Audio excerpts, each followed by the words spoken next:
Today I am making banana oat goat milk soap. This was a hit the last time I made it, and this time I'm gonna add oats to half of it.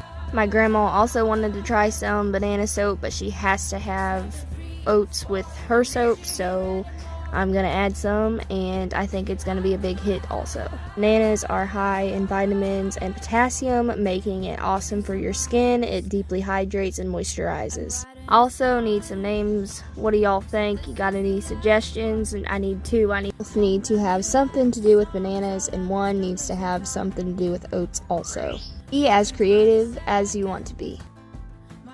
Other soap makers, what are your other favorite foods to put in soap? I have made some with avocado, cucumber, and banana. Speaking of gardening, these oats will also help with itchiness from tomato plants or okra or cucumber plant. My mom was weeding the garden one day and she used some of this oat soap and it stopped the itching right away. Hope y'all are having a good day and are enjoying this nicer weather.